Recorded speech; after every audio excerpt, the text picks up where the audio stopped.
Caja Rural de Asturias patrocina La Casería.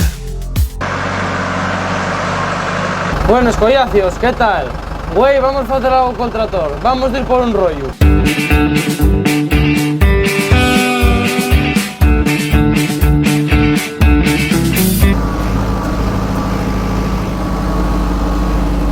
Bueno, ya llegamos, ya estamos aquí. Esto que tenemos aquí es un rollo de hierba y esto está hecho de por verano, por junio así, y después está ahí tapado en esa pila para que no se muelle ni agarre humedad ni nada. Y nada, ahora cargaremoslo y llevaremoslo para casa para ir cebando los vaques. Bueno, en antes pues la herba hacíase principalmente en balagares o bares de herba, aunque bueno, no se extinguieron del todo. Todavía se fai alguna, yo fago alguna todavía, algún balagar y eso para meterlo suelto en atená.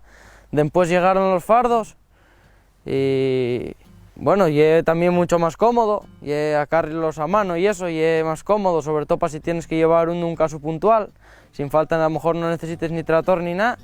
Y ahora lo que más eso tiene es el rollo, porque es lo menos trabajo lleva y mejor manejo y todo.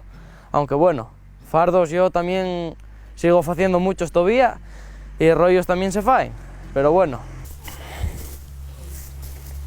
Bueno, pues voy a cargarlo con el tractor y habrá que subir para casa.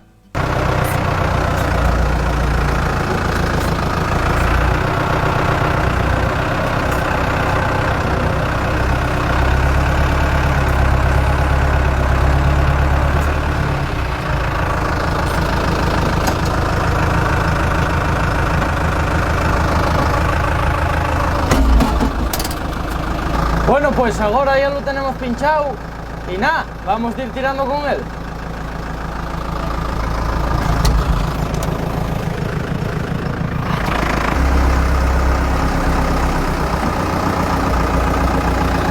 Bueno, xente, ahora que ya llegamos, vamos a dejarlo allí.